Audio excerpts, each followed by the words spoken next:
Welcome to the ACE podcast, where we translate science into sense, so you can learn about research in the justice and health fields without having to access or read a lengthy journal article or report. I'm Danielle Rudes, your host, and I'll do most of the work for you. All you have to do is listen. ACEDIT is a cool and super helpful product brought to you by the NIDA-funded Justice Community Opioid Innovation Network, or JCOIN, through the Coordination and Translation Center, CTC, housed at the Center for Advancing Correctional Excellence, ACE, at George Mason University. For more information, check out JCOIN-CTC.org. Now, let's get started. We know medications for opioid use disorder can improve a variety of outcomes, from quality of life to mortality. We also know that there are challenges to providing these treatments to those who need them. From stigma to availability, we have discussed some challenges to implementing medications for addiction treatments. But even when these treatments are available, challenges to providing treatments to all who need them remains challenging. We can think about treatment like a funnel. When trying to connect individuals with treatment, we may start with a big group. But as time goes by and challenges arise, fewer and fewer people continue with their treatment. Christy Scott and colleagues' 2019 article, A Community Outreach Intervention to Link Individuals with Opioid Use Disorder to Medication-Assisted Treatment, evaluates a peer outreach and MAT treatment linkage program and discusses the different factors that increase the likelihood that participants pursue treatment. To evaluate this program, researchers teamed up with peer outreach workers and identified communities with high rates of opioid use. Peer outreach workers are people in recovery from an opioid use disorder with at least 1 year of stable recovery. The peer outreach worker receives training on how to safely and effectively provide information to and recruit participants. Peer outreach workers recruited in 9 communities, specifically at hotspots for drug use, such as parks, public transportation stops, and more. After approaching potential clients, the peer outreach workers provided information about services and resources, confirmed eligibility, connected the individual to staff members for more details, and set up linkage meetings. These linkage meetings were the next stop in the process. The linkage managers used a modified recovery management checkup intervention during these meetings to engage potential clients and ensure they moved to the next phase of treatment. This modified recovery management checkup included motivational interviewing techniques to discuss the benefits of going to treatment. It also involved problem-solving barriers to the treatment. And finally, it included a proactive or assertive approach to moving potential clients along to the next phase. This means that the linkage managers scheduled the treatment intake appointment for the potential client and even provided transportation to the appointment when necessary. At these linkage meetings, staffers and researchers explained the treatment process, collected demographic information, and referred participants to detox, MAT, or other treatment options as appropriate. So, how did the peer outreach workers and linkage managers do?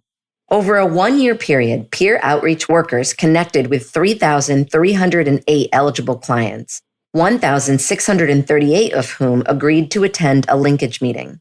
972 of those individuals attended the linkage meeting, 890 of those scheduled their MAT intake, 765 completed their MAT intake.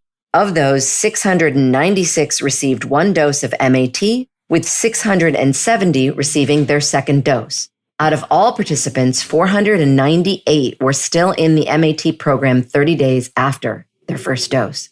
These findings highlight the funneling of treatment, a program that began with 1,638 interested participants ended with 498 people. Why is that? The researchers used a statistical approach called logistic regression to try to see which factors would predict whether a person moved to the next phase. A variety of demographic factors increased or decreased the likelihood of making it through the funnel. So let's discuss these. African American individuals were more likely than others to show up to the linkage meeting. Also, those 50 to 59 years old were more likely than other ages to attend. Those who had MAT in the past were more likely to attend as compared to those who had not experienced MAT previously. And those who had any substance use treatment in the past 6 months were more likely to attend than those who had not. The next stage of the funnel is attending MAT intake. African Americans were more likely to complete their MAT intake than others. Those 19 to 29 and 30 to 39 years of age were more likely than others to show up.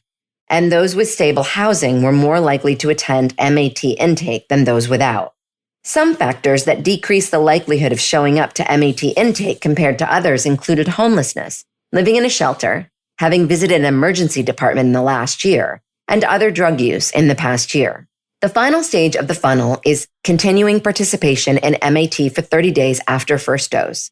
Those who had Blue Cross Blue Shield health insurance were more likely to continue their MAT than those without insurance or those with different coverage. Those 50 to 59 years old were more likely than others to continue treatment, and those who previously had MAT were more likely to continue than those who had never had that treatment. Some factors that decrease the likelihood of an individual continuing their treatment 30 days after their first dose included reported weekly cocaine use and those 30 to 39 years old. This research suggests community-based peer outreach can effectively connect potential clients to MAT treatments.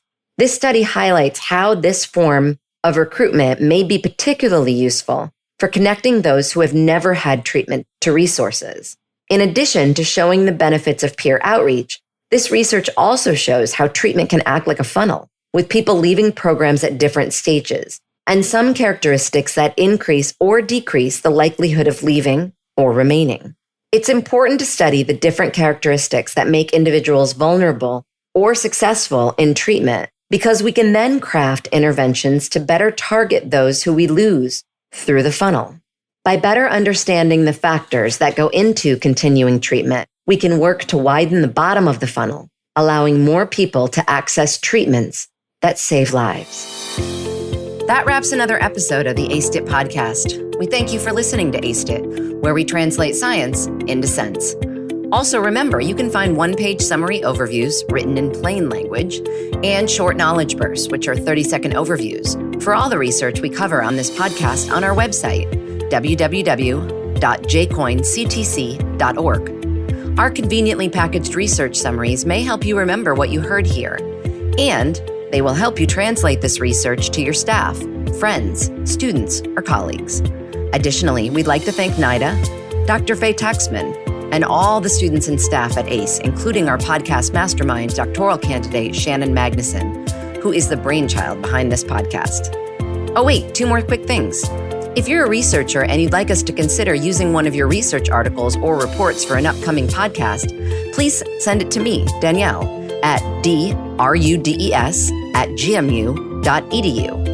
If you'd like to support our podcast to keep the sense coming, please tell your friends and colleagues about us or assign this podcast to your students or staff.